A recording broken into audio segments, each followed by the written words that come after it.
contaban la historia de un atleta veloz que llegó en segundo lugar, faltando pocos metros para llegar a la meta.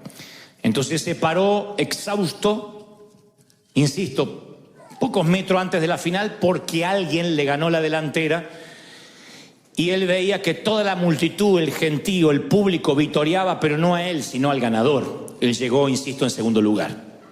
El ganador del segundo puesto tenía que quedarse allí mientras se entregaban la corona al primer ganador. Tenía que estar con los otros corredores mientras daban discursos de felicitación, obviamente, al ganador, en honor al victorioso, y él no se podía ir, tenía que oírlos. Como si esto fuese poco, tuvo que atravesar la ciudad de regreso a su casa, escuchando en labios de todos el nombre del ganador.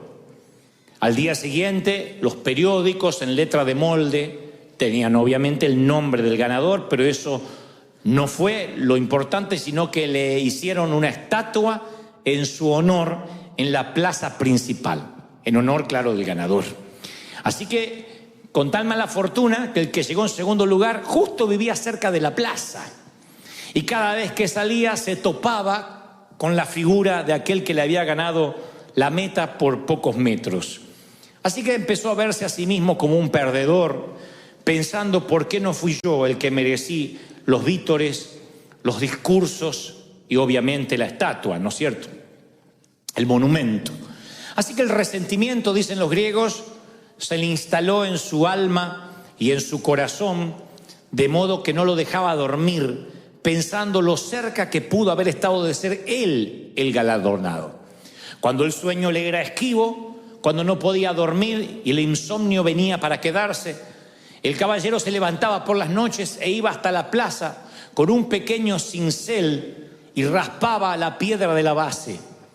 No hacía nada con eso, no lograba destruir el monumento, pero sentía que cuando el cincel pasaba por la base, de algún modo estaba erosionando el honor que le habían dado a su contrincante. Noche tras noche iba con el cincel y trataba de erosionar la base. La historia dice que una noche, después de mucho tiempo, raspó un poco de más la piedra y la figura maciza del atleta se derrumbó y cayó hacia adelante con tal mala fortuna que lo aplastó. ¡Pac! Y la figura del atleta, la imagen del atleta aplastó al hombre que trataba de cincelar su base. Murió aplastado justamente por la imagen del hombre que despreciaba. Alguien dirá que el hombre con el cincel murió en ese instante, aplastado, pero no fue cierto. El hombre empezó a morir mucho antes. El peso del resentimiento lo destruyó día a día, pensamiento tras pensamiento, suspiro tras suspiro, hasta transformar su alma de campeón orgulloso en un cincelador barato, o lo que es peor, en aquel que raspa la buena fortuna de otro. Los griegos acuñaron esta historia para reflejar lo que el resentimiento puede ocasionar. ¿Qué es el resentimiento? Es el enojo que se mantiene y se multiplica con el tiempo. Enojarnos podemos enojar todos. La ira no deja de ser un sentimiento noble.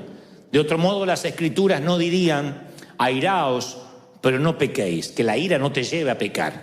Pero el enojo, vaya, que es noble, porque el enojo, como la risa, como la alegría, como la felicidad, como el llanto, permiten catalizar emociones.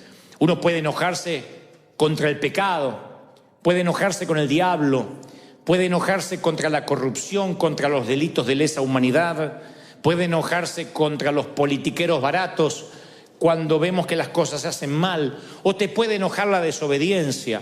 El hecho que el Señor también dice: no se ponga el sol sobre tu enojo. O sea que el enojo puede que sea una emoción pasajera. Nos enojamos en el tránsito, nos enojamos en una sala de espera, nos enojamos cuando nos cargan la gasolina incorrecta o cuando la cargamos incorrectamente, nos enojamos cuando no nos alcanza el dinero, nos enojamos cuando la suegra dice que se quedará unos días más. Pero si ese enojo permanece, puede que se multiplique y entonces se transforme en resentimiento. Cuando es un resentimiento no notamos que está, puesto que no es un sentimiento que sale a flote, sino que se oculta debajo de la superficie y es imposible encontrarlo con algún detector, ni de metales, ni de oro, ni mucho menos un detector de pecado. Navega en las profundidades de nuestra vida sin que nos demos cuenta. Entonces uno puede aparentar que está en paz, pero hay una furia de ira que está en el interior, que no se puede notar de manera fácil. Puede que demos la impresión de una figura serena, pero empieza a crecer ese sentimiento horrible, porque ahí está, escondido, reprimido, abriendo sus fauces subterráneas de veneno, que tarde o temprano va a infectar al resto de las relaciones. Infecta. Es un efecto colateral. Cuando uno está resentido, todo lo que toca empieza a ensuciarse o a envenenarse. No nos damos cuenta, pero nos volvemos de alguna forma personas tóxicas. La toxina que uno libera cuando uno tiene resentimiento, cuando uno tiene dolor, a lo mejor es inherente a nosotros, ni nos damos cuenta que la estamos liberando. Pero nuestros hijos empiezan a tener el mismo nivel de vida, nuestros amigos empiezan a saber que hablar con nosotros siempre es quedar con un sabor agridulce. Hay gente que al hablar te deja un sabor agridulce. No es una persona que te amarga del todo, pero tampoco que te deja una sensación de bienestar. Son personas que a lo mejor te visitan, se van de la sala de tu casa y te queda una sensación, esa es la palabra, nada describe mejor que lo agridulce. Estás feliz porque tu amigo, tu pariente estuvo allí, pero a la vez te queda una sensación de carga. Puede pasar con tus propios padres, puede pasar con alguno de tus hijos, que viene y te queda una sensación extraña, y no es porque no se te pueden contar los problemas. A mí me pueden contar un montón de problemas, pero cuando esos problemas vienen revestidos de resentimiento, uno puede notar un dolor que deja una toxina en la atmósfera, en el ambiente. Oí por allí una historia que en los tiempos donde la rabia no se podía curar, un hombre fue mordido justamente por un can, por un perro rabioso. Entonces los exámenes confirmaron que el hombre habría contraído rabia y no había cura para la rabia. Entonces le dijo el médico: mire, caballero, lamento decirle que usted ha contraído rabia y que mi sugerencia es que ponga sus cosas en orden lo más rápido posible. El hombre dice: no me puede desahuciar de manera tal. Y el médico dice: lo siento, pero tampoco sería una falacia que le dijera que se va a curar. Así que por favor ponga sus cosas en orden. Y el hombre de manera inmediata pide un bolígrafo y un papel y empieza a escribir frenéticamente. El médico, suponiendo que el paciente necesita su espacio, lo deja. Al rato regresa y dice: me agrada que empezó a escribir porque veo que empezó a trabajar en su testamento. Y el caballero dice: no, es la lista de personas que tengo planeado morder antes de morir.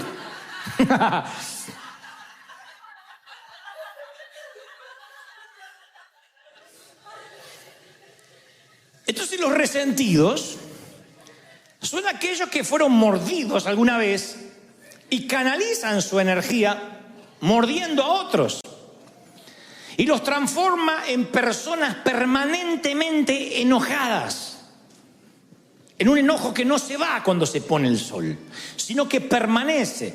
Vino como un visitante, luego se quedó como un intruso y hoy es un huésped permanente. El enojo. Son los que se enojan por todo, por cualquier cosa. Por el calor, por el frío, por la montaña, por la nieve, por los autos, si hay tránsito, si no hay tránsito, todo. Porque todo lo que se le viene a su mano para hacer o se le pone enfrente termina siendo la gota que rebasa un vaso que ya viene lleno. Termina siendo el efecto residual de otras situaciones del pasado. Y dicen los médicos, porque yo siempre trato de asesorarme de no predicar algo que nada más tenga un contenido espiritual y que digan: bueno, eso porque tú lo crees. Si bien vivimos por fe y esto se trata de un mensaje espiritual, a mí me gusta cuando además lo espiritual está respaldado por los científicos, porque por un lado o por el otro tienes que terminar creyéndolo. Así que yo me pongo a ver por qué gente vive profundamente enojada y qué significa eso en su físico. Y entonces hablan de que cuando alguien vive con un enojo permanente, graba profundas líneas en sus rostros, que no son las arrugas de un buen vivir, Son líneas de ceño fruncido. Cuando te ríes mucho, se te hacen acá, marcas acá como el Joker. Cuando te enojas mucho, se te hacen un montón de líneas acá. Y la trompa te sale como pato, como Lucas. Cuando te enojas. Y entonces dicen, las personas que estudian estos comportamientos, el resentimiento hace que los rasgos se endurezcan. ¿Saben lo que son rasgos duros? Endurecer los rasgos no es necesariamente lo que ocurre con el correr del tiempo. Eventualmente todos envejecemos. El tema es cómo uno envejece. Los rasgos blandos son los rasgos que tiene un niño. Cuando uno conserva los rasgos blandos, aunque tenga 50, 60, 80 años, tiene una cara de paz, una cara angelada, una cara donde el resentimiento no hizo un habitáculo. Cuando los rasgos se endurecen, son esas personas que aunque tengan 25 años, tú no sabes por qué. Sí tiene 25, pero aparenta tener 50. Porque sus rasgos se endurecieron, su ceño se frunció. Y eso tiene que ver con la manera en que el cuerpo cataliza el resentimiento, la falta de perdón. Por otra parte, dicen los médicos que la falta de perdón o el resentimiento encorva los hombros, encorva la postura corporal, cambia porque uno lleva un peso espiritual. Ellos le dicen un peso anímico, pero es un peso espiritual. De manera que uno se encorva, en vez de estar paradito derecho, uno tiende a encorvarse. Van a ver que la gente resentida cada vez se hace más chiquita. Cuando yo doy estos síntomas, o los muestro, lo primero que se nos viene en la cabeza es: ¿quién quiere tener un estilo de vida así? ¿Quién quiere vivir encorvado, con los rasgos duros, con el ceño fruncido? Nadie. ¿Quién elegiría vivir ese estilo de vida? Nadie. Sin embargo, el resentimiento entra a veces sin nuestro consentimiento y después nos acostumbramos a vivir con él.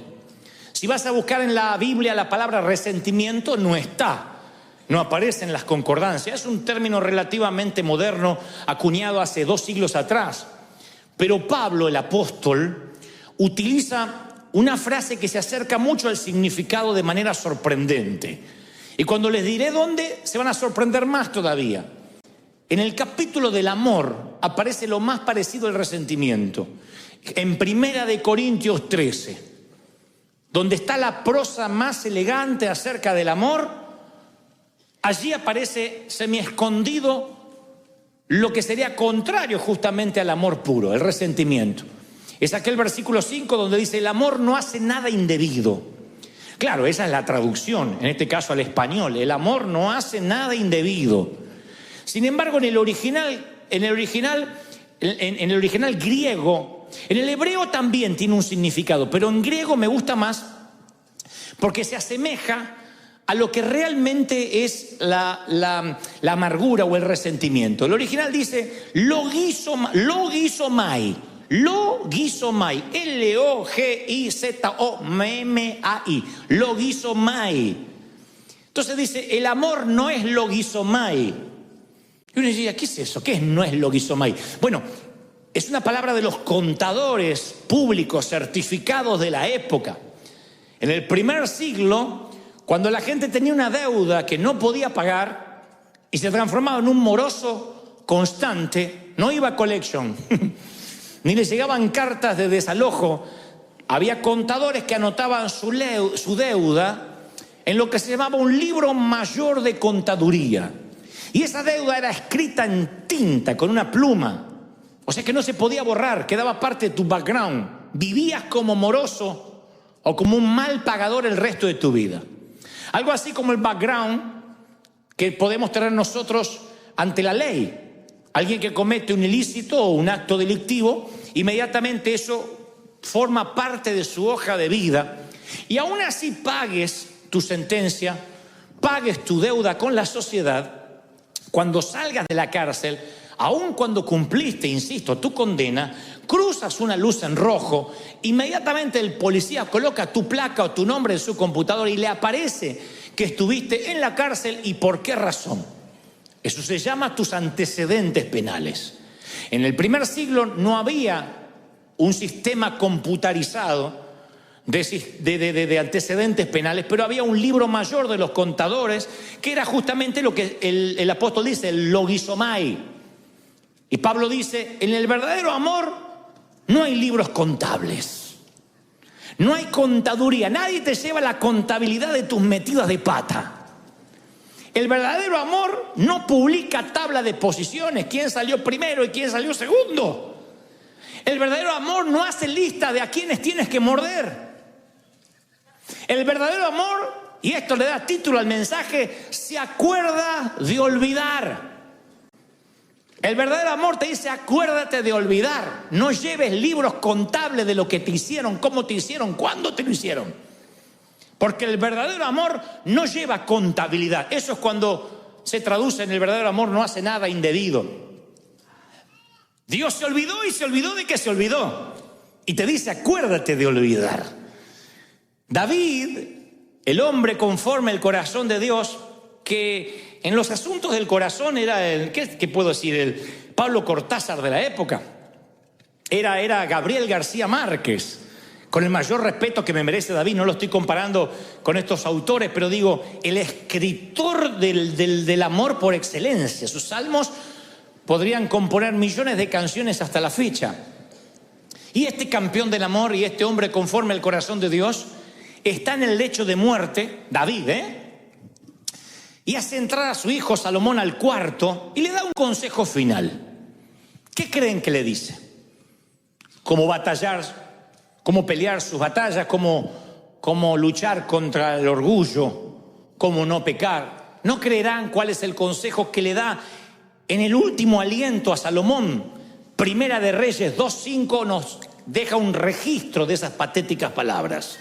Y perdonen que les estoy bajando de la cúspide a David, pero David, así como era el tremendo hombre del Señor, también tenía un montón de fallas, y entre ellas esta. Le dice a su hijo, ya sabes tú lo que me ha hecho Joab, hijo de Sarvia, lo que le hizo a 2 de mis generales del ejército de Israel, a los cuales él mató, derramando sangre en tiempo de paz. Así que tú, Salomón, harás conforme a tu sabiduría, pero no dejes descender las canas de este hombre al Seol en paz. El hombre más grande de su época se está preparando para ir al encuentro con su Dios. ¿Y qué sabiduría imparte un viejo rencor de años? Que no se lo quiere llevar a la tumba y le quiere pasar el libro mayor de un rey y la perpetuación generacional de una falla de carácter se la pasa a su hijo, a su sangre. Le dice, no permitas que Joab muera de muerte natural. Yo me estoy yendo, pero hazme el favor de que pague con su vida por el dolor que me causó en vida. Impresionante, ¿no? Ese es el lado de David que no quisiéramos hablar ni enfrentar, pero es el lado que tampoco nosotros quisiéramos enfrentar. Porque cuando uno está resentido, sin querer, transmite esa atmósfera de resentimiento a los hijos y a los nietos, y si Dios lo permite, a los bisnietos.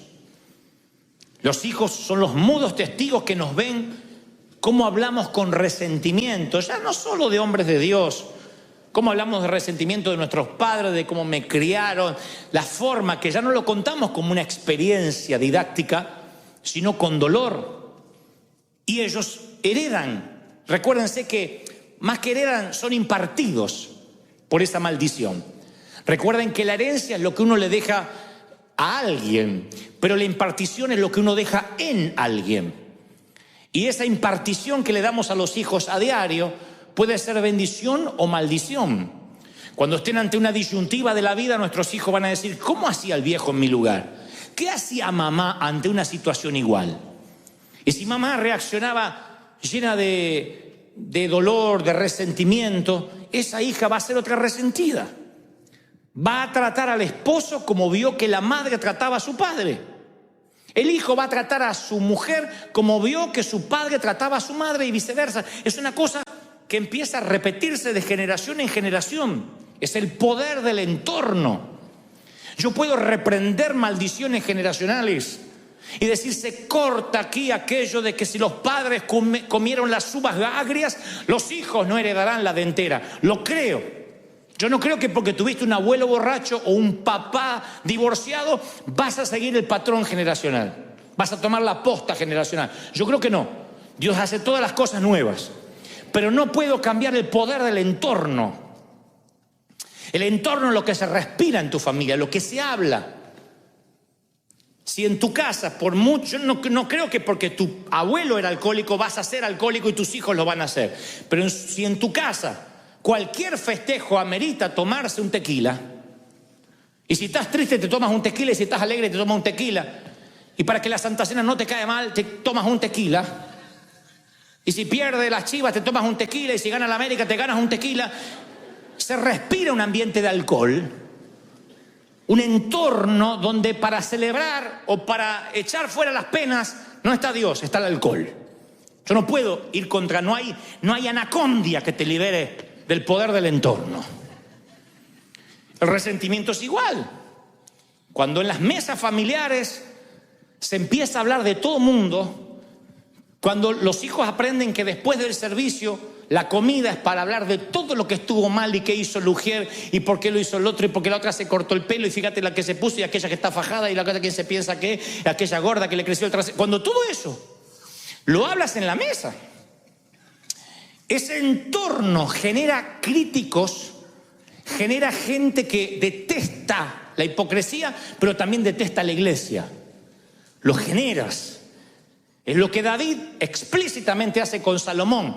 Véngame. Quiero que vayas y le hagas tener una muerte indigna a Joab, porque yo me quiero ir tranquilo de que me vas a pagar. No me dan la fuerza para continuar con el resentimiento, así que te lo voy a heredar, te lo voy a impartir.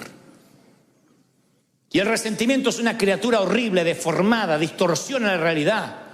Nos mantiene encadenados al pasado.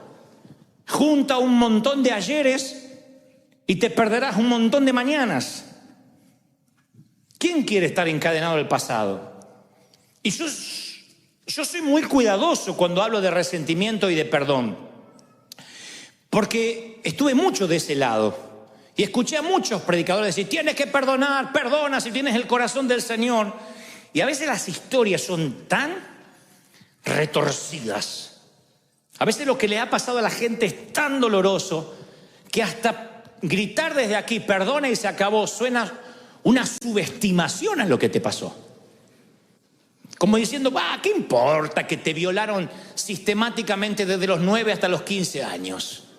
Con el beneplácito de tu mamá que sabiendo no hacía nada. Bueno, es un detallito.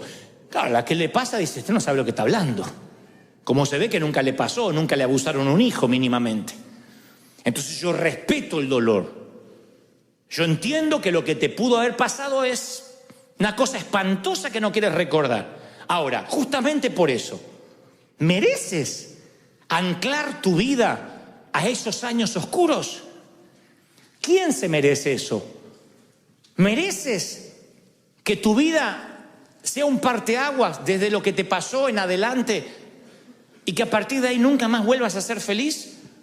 Por mucho que odies a ese abusador, a ese ex esposo, a ese ex jefe, a los padres que te abandonaron, al padrastro, por mucho que tengas resentimiento, ¿mereces vivir anclado en el pasado? Nadie lo merece. Ni tú ni yo nos merecemos eso. Porque tarde o temprano, ojalá la amargura quedara en nosotros. Pero tarde o temprano la empezamos a impartir sin darnos cuenta. La amargura y el resentimiento se describen a través de muchas palabras ilustrativas, pero la más perdurable es la que encontramos en Hebreos 12:15. El escritor a los hebreos dice, mirad, no sea que alguno deje de alcanzar la gracia de Dios. Pregunto lo que pregunté esta mañana. ¿Habrá alguien aquí que ose decir que no necesita el perdón de Dios hoy? ¿Habrá alguien que diga, no, es que yo vivo puro, la verdad es que no sé ni para qué murió Cristo por mí, porque yo soy tan santo e impoluto? ¿Habrá alguien que diga, yo no peco, hoy no pequé, mis pensamientos son puros? Yo creo que todos necesitamos un regaderazo de gracia, a diario. Todos. Nos incluye a todo mundo. Y fíjense qué peligroso lo que escribe el escritor a los hebreos, que dice, no sea que alguno no alcance la gracia. No sea que alguno no sea perdonado. Y uno dice, a ver, ¿qué va a decir? ¿Qué es lo que no tiene perdón? Bueno, dormirse en un sermón de Dante podría no tener perdón.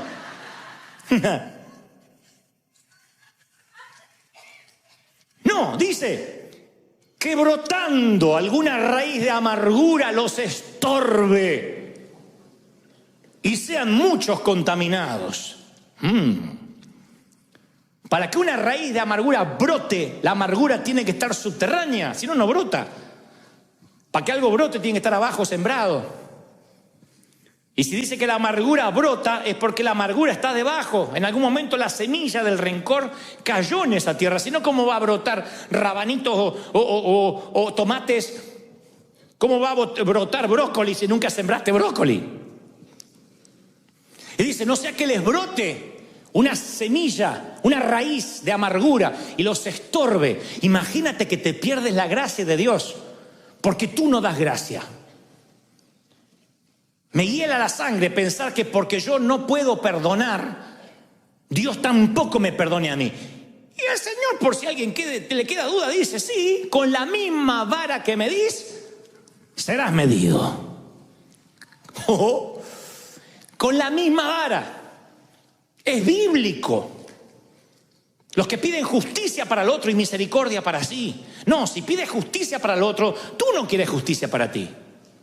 No te agradará que Dios te opere y te mire con justicia. Tú no quieres justicia. Yo no quiero justicia. Jamás le diría al Señor, haz justicia conmigo, porque desaparezco. Yo necesito misericordia. Y Dios dice, ok, dala. Lo que siembras cosecha. Da gracia, recibes gracia. Y dice el escritor de los Hebreos, te va a estorbar y van a ser muchos contaminados. Sí. El resentimiento contra tu ex cónyuge va a empañar tus relaciones, se va a extender a tus hijos y lo peor, como esto asfixia todo lo que toca, va a arruinar tu relación con Dios. ¿Qué vale? ¿Qué amargura vale la relación con Dios? Que sientas un cielo de bronce, que Dios no te oiga porque tú no puedes perdonar. E insisto, no subestimo tu dolor. Yo te entiendo. Ahí cada uno de acá tiene una historia triste para contar. Cada uno podría hacernos llorar si le diéramos un micrófono y 10, 15 minutos para que nos cuente la peor versión, la noche más oscura de su alma. Todos podemos hacer llorar al resto porque no hay acá nadie que haya nacido y ha sido criado en un lecho de rosas.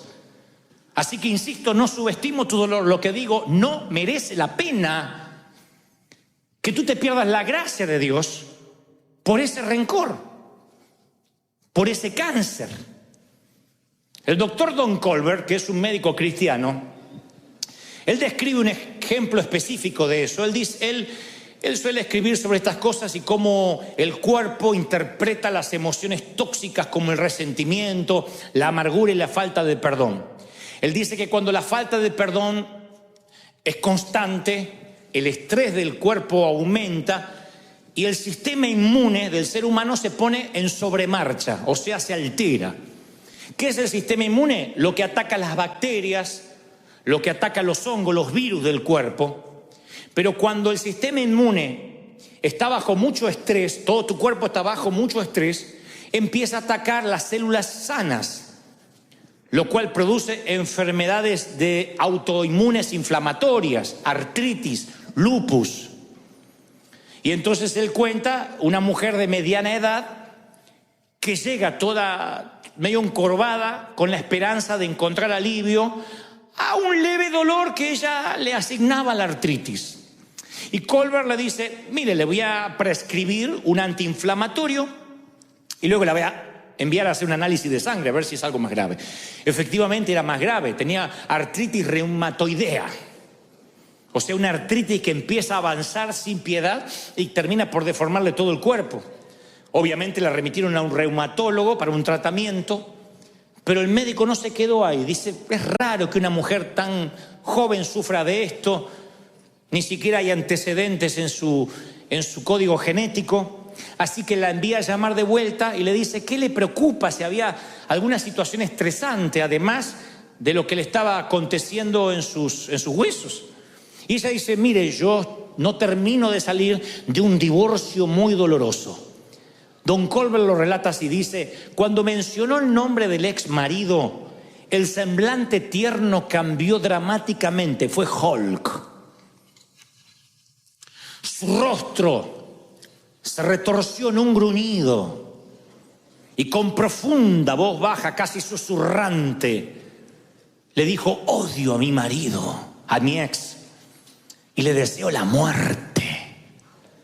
Le decía el doctor, no desee eso a nadie. Oh, sí, pero no quiero que tenga la fortuna de morir de un infarto o de un accidente o que pierda la conciencia con un derrame cerebral. Yo quiero que quede cuadripléjico y que lo sienta. Quiero que sufra una muerte lenta y dolorosa por lo que me ha hecho sufrir. Y luego le contó una historia que tampoco vamos a subestimar. El hombre le hizo unas cuantas canalladas. Pero Colbert diría, nunca había visto a una paciente joven con tanto resentimiento. Y tenía muchas razones para estar amargada, pero las razones no generan amargura ni generan enfermedad. Lo que generan la amargura y la enfermedad es la actitud con la que asignes esas razones, la actitud con la que reacciones a esas razones. La actitud. La manera en que tú te paras ante lo que te hicieron te termina enfermando. Es como tomarte el veneno y esperar que se muera el otro. Te termina enfermando. Arriesgamos no solamente nuestra salud espiritual, sino también la física. Es peor que la metástasis, que el cáncer, que la leucemia, porque el cáncer prevenido a tiempo o diagnosticado a tiempo, hay muchas posibilidades de curarse. No así sucede con el resentimiento y la amargura que echa raíces profundas.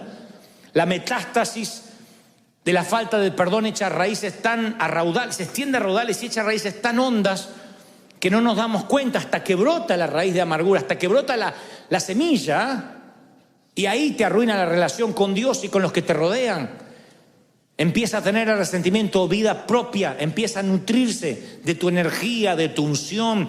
Acuérdense que todos tenemos cierta dosis de energía para cada día. Y esa energía bien administrada, llegas con mucha energía a la cama, al final del día, cansado, exhausto, pero hiciste un montón de cosas. Si estás con resentimiento, yo te aseguro, te levantas a las 7, a las 6, 11 de la mañana no te da mal cuerpo. A las 11 de la mañana se te parte la cabeza, lo que sueñas es, te arrastras todo el día hasta llegar a la cama. Si lo ves semanalmente, el lunes empiezas con energía, el martes ya no tienes más y no sabes ni cómo llegaste el viernes. ¿Qué te drena esa energía? Los problemas. Problemas tenemos todos. No eres ni el primero ni el último que puede tener un problema matrimonial, problema con los hijos, problema con falta de dinero. Bienvenido a la vida real. El tema es la actitud que tomes ante los problemas. No significa que los ignores, significa de que no se te hagan raíces de amargura. Enójate y deja ir el enojo antes que se ponga el sol. Porque hay un momento que tú tienes la amargura y hay otro momento que la amargura te tiene a ti. Ya no es algo que tienes, es algo que te tiene a ti. Y ese es un costo emocional que tú no puedes pagar. Tú tienes cierto presupuesto emocional que se te asignó, no lo dilapides. Se te da un presupuesto y no está en tu presupuesto ofenderte. Porque es un gasto que te deja en rojo. No gastes en ofenderte, porque te roba lo mejor que tienes. No está en tu presupuesto emocional el poder ofenderte. Y tú dices, bueno, ¿y cómo hago para extirpar esto? Bueno, yo te voy a dar la solución, por lo menos lo que el Señor me decía ayer cuando me mostraba que los iba a traer y que tenía que darles este mensaje. Número uno, quiero que pienses, porque yo lo he hecho muchas veces, ¿por qué guardamos resentimiento? Los médicos creen que el resentimiento le da a las personas un sentido de superioridad sobre aquellos a quienes odian. Porque seguir pensando en el error que el otro te hizo te hace sentir un poco superior. Como decía el Señor de aquel que oraba y se golpeaba el pecho y decía, Señor, qué bueno que no soy como estos. Te da un espíritu de superioridad, ridícula, mentirosa, pero es un espíritu de superioridad. Es una manera insana de ubicarse un poco más alto en la jerarquía de la cadena alimenticia humana. Bueno, sí, está bien, me hizo eso malo, pero yo soy bueno. Yo soy bueno, no le guardo rencor. Y no sale de la boca. El resentimiento te ubica en el asiento del juez y te da un martillo y produce un placer neurótico y un orgullo espiritual. Te cuento lo que me hizo. Siéntate, te voy a contar desde el principio. Cuando te cuente lo vas a querer matar igual que yo. O sea, lo pones en papel de acusado y tú te pones en papel de víctima. En muchacho o muchacha de la película. Entonces yo siempre invito a pensar, a ver, ¿por qué le tienes resentimiento? Y generalmente las personas con estima dañada son las más propensas a resentirse. Porque entonces equilibran su baja estima odiando a alguien. Se ponen en papel de bueno. Para que haya un Spider-Man tiene que haber un... ¿Cómo se llama el otro? Un Duende Verde. Para que haya un Batman tiene que haber un Joker. Entonces necesitamos un némesis. Necesitamos un enemigo en alguna parte para decir, bueno, yo soy mejor. Yo soy más bueno. Si no pasamos a ser nosotros los villanos, Dios nos libre. Siempre estamos buscando a alguien que sea más odioso que nosotros. Entonces nos ubica en una postura, en una jerarquía superior. Así que yo siempre le invito a las personas con resentimiento, vamos a pensar. Y luego le digo, escríbelo, porque a veces lo he hecho. Uno de los mejores dones que Dios nos ha dado es el talento de operar una lapicera sobre el papel. Entonces yo le digo, a ver, escribe lo que te hizo. Usted dice, no, es que yo sé lo que me hizo, no necesito escribirlo. Pero yo le digo, escríbelo, porque es increíble cuando uno lo escribe, como cuando uno quiere poner esos sentimientos ante la vista, uno se sorprende, no sabe qué poner.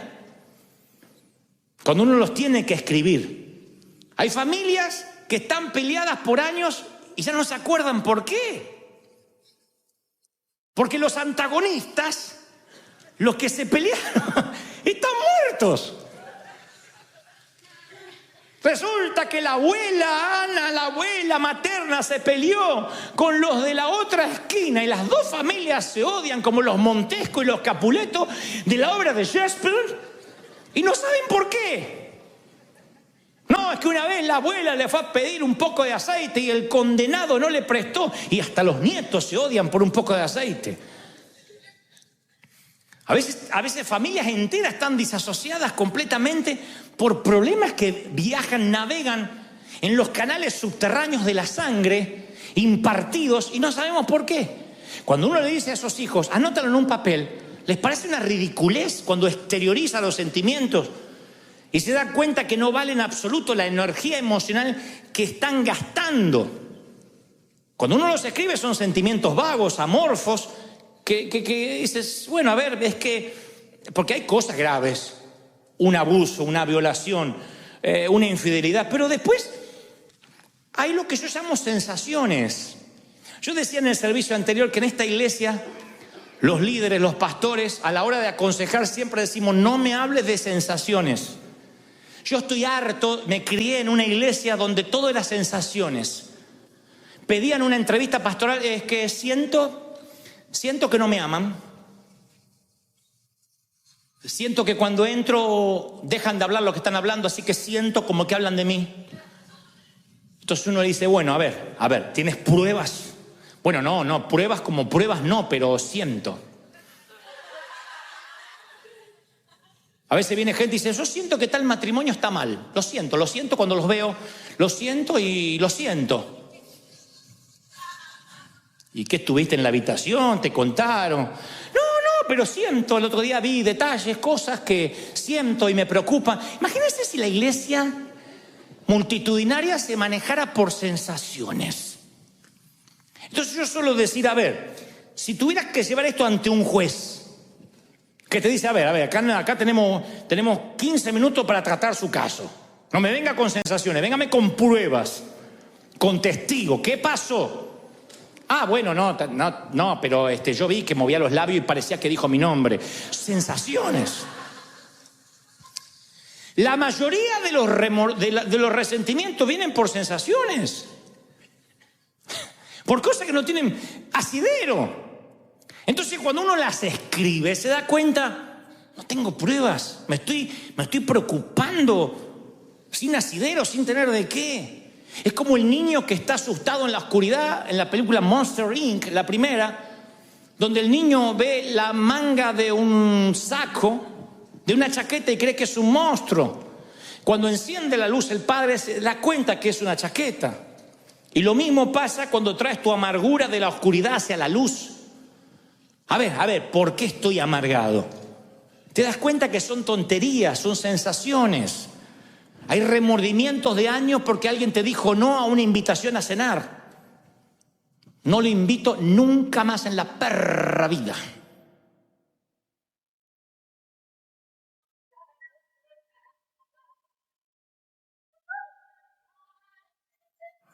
En la perra vida, no a la perra, no, a la perra en la perra vida. No le invito más. ¡Se acabó! Me cerré.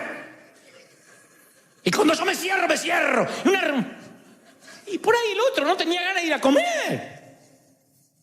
Y se arman unos problemas, unos resentimientos. Ni les cuento cuando en nuestra iglesia un muchacho se ponía de novio con una muchacha y no llegaban al casamiento. No se casaban, estaban de novios, se dan cuenta que eran incompatibles, que no se llevaban, que les pareció que se gustaban, pero después que no. Gloria a Dios que antes de casarse se dieron cuenta. Pero ya eran dos familias enfrentadas. Con mi niña no van a jugar. Y ya se iba una familia dividida y la otra no. Si van ellos, yo no voy. Si el pastor no los echa, nosotros no nos congregamos más. Esas sensaciones, ridiculeces, que hoy uno en perspectiva dice, ¿de verdad? ¿De verdad? ¿De verdad alguien quiere que su hijo se case con quien no ama o su hija con quien no ama para que no haya problema, para que nos podamos sentar juntos en la misma iglesia? ¿De verdad? ¿Cómo uno entra en esos rieles de necedad por sensaciones? Pues yo digo, escríbelo, a ver, escríbelo, tráelo a la luz. ¿Por qué detesta? ¿Qué te dijo? Hay personas que detestan a hombres de Dios porque vio un videíto de YouTube. No, yo vi el video y... Lo conoces personalmente, te tomaste un café, pesaste su corazón, su espíritu. ¿Quién resiste el análisis de un video si una cámara te siguiera las 24 horas? Y editaran video de lo que dices. Y hay gente que odia con un odio visceral a personas porque vio un videíto y leí un estudio bíblico que hicieron en contra del fulano. Es increíble. Porque nada merece tu odio ni tu resentimiento si mínimamente no tuviste una confrontación seria, algo que está irremediablemente roto, que no se puede resolver, que no hay posibilidad de perdón. Por eso digo, piénsalo, luego escríbelo. El tercer consejo, no tengo base bíblica para esto, pero es terapéutico, resulta. Porque yo creo que no hay solución psicológica a los problemas espirituales. Pero eso siempre digo, cuando un día estás muy enojado por algo, nada mejor para las emociones fuerte, para quitar el filo del enojo reciente, nada mejor que una válvula de escape como el caminar. ¿Ustedes dirán caminar? Sí.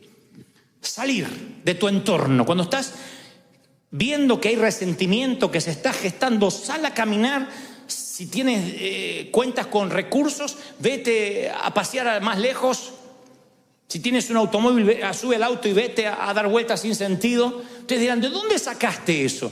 Abraham está metido en la tienda diciendo, no puedo tener hijo, estoy mal, estoy deprimido. Y Dios le dice, sal de la tienda, fuera. ¿Por qué Dios no le habla dentro de la tienda? Sal de la tienda y cuenta las estrellas y las puedes contar. Bueno, así, cabezón, serán tus hijos. Pero Abraham está en la lona, ve lona arriba, ve lona acá, está en la lona, está knockout, no ve nada. Dios le dice a Elías, vamos, vístete, cíñete, sal de la cueva, que largo camino te resta. Mi consejo cuando hay resentimiento, no te quedes hecho un ovillito tirado en el sillón mirando La Casa de Papel, porque no te resuelve nada. No resuelve esas las cosas. Cuando ves que hay un sentimiento que está creciendo, tienes que salir, despejar la mente. Háblame, Señor. Cantar, mirar los árboles, no sé, parece una bobería, pero es algo que el Señor le pedía a sus profetas. Muévete, sal, quiero hablar contigo. Corre, transpira esas emociones. Que vas saliendo el rencor así mientras caminas.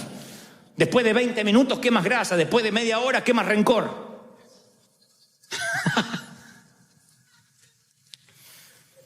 Y luego háblalo. No importa qué tesis hayas escrito, cuántas hojas te llevó a escribir el rencor, el Señor no se duerme, el Señor no se aburre. Ve y háblalo con el Señor. Si estás furioso, si tienes remordimiento, cualquier emoción, tráele a Dios. De igual modo, es imposible escondérselas ante Él. ¿De dónde sacamos esa tontería que hay que higienizarse antes de presentarse ante el Señor? ¿De dónde sacamos la bobería que no me puedo presentar al Señor sin antes pedirle perdón? Ve y dile, así soy. Soy el hijo pródigo y vengo y huelo a marrano, huelo a puerco. Si vienes del chiquero, ¿a qué vas a oler? ¿A perfume francés? Señor, aquí estoy, oliendo a puerco. Recuerden que el abrazo que el padre le da al hijo pródigo se lo da cuando todavía huele a puerco, después lo manda a bañar. No dijo, primero te bañas, no te acercas a... No le dijo eso, le dio un abrazo con olor a puerco y después lo mandó a bañar. El Señor te va a limpiar, pero te va a dar un abrazo como estés. Entonces ve ante Él y dile, Señor, aquí estoy oliendo a chiquero, a estiércol de resentimiento. ¿Me ayudas o me ayudas? Porque soy tu hijo y tú me dijiste que vas a ser fiel y me vas a ayudar. ¿Lo crees? 2 misioneros atravesaban las junglas de Birmania, un misionero nativo y uno que era novato. Y de pronto se meten en un lago hasta el cuello, un lago muy sucio. Y cuando salen del otro lado, uno de ellos, el novato, estaba repleto de sanguijuelas. Esos gusanos que se pegan y se meten en la piel. Tenía todo el torso, los brazos, las piernas, y se las empezó a arrancar. Y le dice el misionero, no. Si usted se las arranca repentinamente, parte del gusano, del insecto, va a quedar allí y se le va a infectar. Y si, ¿qué puedo hacer? Desesperado, imagínense, lleno de sanguijuela. Dice, usted tiene que ir rápido a la aldea conmigo y meterse en un baño de bálsamo, en un baño de aceite. Y allí las sanguijuelas rápido quitan sus garfios y usted va a quedar libre. El resentimiento es una sanguijuela que se mete en tu corazón y no puedes tironear. Tiene garfios en tu vida. Por eso necesitas sumergirte en el bálsamo de la gracia de Dios. Decirle, Señor, mira, estoy lleno de sanguijuelas. Te tiras así, le Señor, me ayuda para ser libre, para ser sano. Y cuando la gracia, cuando el aceite te perdona, entonces tú puedes perdonar. Pero si nunca te dejas perdonar, tú vas a operar bajo la ley estricta del libro mayor. Vas a ser un contador, un contable. Me hizo aquel, me ofendió, la está apoyando a esa loca, y vas anotando. Por último yo digo, déjalo ir. Acuérdate de olvidar, diga conmigo, me acuerdo de olvidar. Entonces, sea un olvidadizo generoso, minucioso. No seamos una rata guardadora, acumuladora. Uno se vuelve literalmente, quiero que la frase se nos pegue, porque a mí me duele cuando me dicen, no seas una rata acumuladora. La rata suele poner cosas en sus madrigueras y acumulan. Y uno tiene que aprender a desechar, a no guardar, a tener una amnesia selectiva. A decir, me voy a acordar de olvidarme. Una amnesia selectiva. A ver esto, al trash, a la basura. A ver esto, como cuando limpiamos el escritorio de la computadora. Como cuando limpiamos el celular. Cuando sacamos las cookies de sitios donde navegamos que nos ocupan espacio y nos quitan gigas de memoria. Decir, a ver esto, lo que me hicieron en 1982. Ya está. El partido que Argentina le ganó a México ya está. Yo sé que es una amargura difícil, de las sanguijuelas muy arraigada, pero ya está, hay que dejarlo ir. No podemos estar sumando lo que nos pasó, más lo del 94, más lo del 2002, más lo del 2003. Hay que tener una amnesia selectiva y decir, yo es un presupuesto que no estoy dispuesto a pagar. Porque si estás enojado con alguien, lo cargas en tu espalda. Si te enojas conmigo, me llevas en la espalda toda la semana. Y si a la vez te enojas con tu suegra, vamos los dos. No me hagas eso. Es tu suegra, no la mía. No me pongas en tu espalda con ella. Viaja liviano y disfrutarás del viaje, porque aparte es la única manera de viajar que tenemos. Se supone que esta es la marca registrada de los hijos de Dios, que pagamos bien por mal, que bendecimos a los que nos maldicen. Se supone que esa es la manera, no hay otra. Miren, yo les voy a regalar esta historia. Antes de culminar, se la regalé en el primer servicio también a los que estuvieron temprano. La palabra dice que el verdadero amor echa fuera el temor, pero también echa fuera muchas otras cosas. Entre las cosas que echa es el resentimiento, lo echa fuera. Pero yo alguna vez oí una historia en que el amor y el resentimiento compartieron un cuarto, en una sala de hospital. En la sala de hospital había dos caballeros enfermos, uno de los riñones y otro de los pulmones. Debido a la condición de ambos, no podían tener un televisor, puesto que habían prescripto paz absoluta para la pronta recuperación de los dos. Entonces, en la habitación había una cama de un caballero que daba a la puerta interna del hospital y otra cama que daba al ventanal, a una ventana. Ambos estaban postrados. Uno de ellos, quien sufría de los pulmones, se daba el lujo, promediando 1 o 2 de la tarde, de sentarse en la cama, erguirse un poco y mirar por el ventanal. ¿Qué ves?, le decía quien estaba al lado de la puerta. Y el que estaba al lado del ventanal le empezaba a contar cosas como, bueno, son las 2 de la tarde y veo a la pareja de siempre que llegan al banco de la plaza. No me digas que esto da a una plaza. Oh, sí, una plaza maravillosa donde hay una banca que se presta para los enamorados y enfrente un lago con cisnes. No sabía que había cisnes por esta zona. No los hay. Pero cuando hay un lago tan acogedor, los cisnes hacen un sitio permanente para ellos. Y patos. ¿Qué más? Deberías ver los niños que llegan promediando las 3:15 de la tarde cuando salen de su colegio y empiezan a corretear. Y también las vecinas que cuentan los chismes del día. Algunas señoras son muy bonitas, por cierto. Y cuéntame más. Y cada día, quien miraba a la ventana le contaba a quien estaba del lado de la puerta el mundo que se abría detrás de las cortinas. Pero una semillita de enojo entró en el que estaba del lado de la puerta, porque en cierto momento pensó, luego de varios días, ¿y por qué no me tocó a mí del lado de la ventana? ¿Y por qué tengo que imaginarme con ojos imaginarios, valga la redundancia, lo que él ve con ojos reales? Y anidó ese enojo mucho más allá de cuando se puso el sol, de manera que subterráneamente le quedó una semilla de amargura que, como todo cáncer, empezó a crecer. Con el pasar de las semanas ya ni quería escuchar al amigo que le relataba lo que había por las ventanas, porque maldecía que él no había gozado la suerte de estar él contemplando aquello que se veía detrás de las cortinas. Su enojo hizo que tuviera un bajón anímico y los médicos notan de que sorprendentemente empieza a empeorar, que sus niveles de toxinas crecen, su glucosa empieza a variar. No entienden tal desmejoría, pero está tan amargado porque no puede ver por la ventana que empieza a ponerse grave. Pero lo que sucede después es más sorprendente. Una de las noches, el compañero que suele estar al lado de la ventana tose sin parar, se ahoga, llegan los paramédicos, lo llevan a cuidados intensivos y nunca más vuelve. Falleció.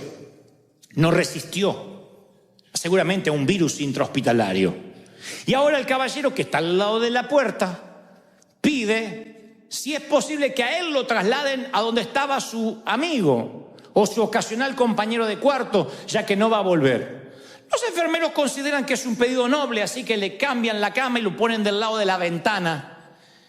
Y él inmediatamente, apenas se van los médicos, se reincorpora para ver él lo que apenas podía soñar a través de los ojos del amigo. Y descubre que en la ventana hay un gran paredón. No hay plaza, ni mucho menos cisnes, ni arroyos, ni parejas dándose arrumacos, ni niños correteando. Lo que en realidad le contaba el amigo era una ficción para alegrarle un poco su estadía al compañero. Lo que estaba haciendo era un favor para él, y él lo apagó con su rencor y con su resentimiento. Nunca olvido la historia, porque nos enseña que lo mejor de esta vida suele ser gratis y no hay razón para estar resentido. Las mejores cosas todavía no te las han cobrado: el respirar, el vivir, el contemplar. Y a veces, por mirar la estatua de alguien más, en lugar de ser un campeón y volver a competir, nos volvemos en un cincelador barato. Nos transformamos en simplemente el que raspa la fortuna ajena. Y no vale la pena. La vida es demasiado hermosa, demasiado bonita, haya tocado lo que nos haya tocado, para que el rencor nos quite la felicidad. Vamos, dale un aplauso al Señor, al Rey de Reyes. ¿Lo crees? Ponte de pie, ponte de pie.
beats it, it's the ultimate ride. So join us to Kermit Sewer Slide.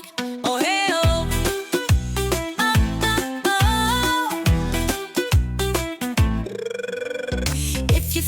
sad or mad at your dad. Don't you fret, we got the solution for that. Grab all your friends and take a ride with us. All aboard the Kermit Suicide Bus. So hey oh,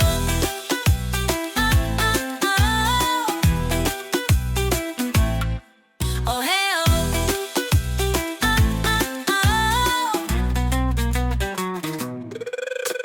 we're all going to Kermit Suicide. We're all gonna splash, we shan't be denied.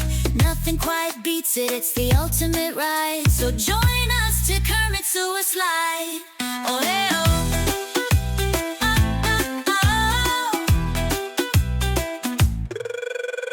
go ahead, give all your stuff away. You won't need it anymore anyway. Because once you've taken the suicide route, never again will you cry, will you pout. Oh, hey, oh.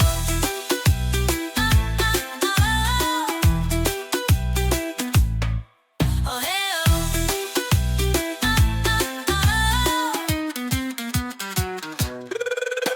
We're all going to Kermit Suicide. We're all gonna splash, we shan't be denied. Nothing quite beats it, it's the ultimate ride. So join us to Kermit Suicide. Oh hey oh, Kermit Suicide. Just say yes. Kermit Suicide. No regrets. Kermit Suicide. It's out of sight. Kermit Suicide. Is that a question? Heck yeah's the answer. We're all going to Kermit Suicide. We're all gonna splash, we shan't be denied. Nothing quite beats it, it's the ultimate ride. So join us to Kermit Suicide.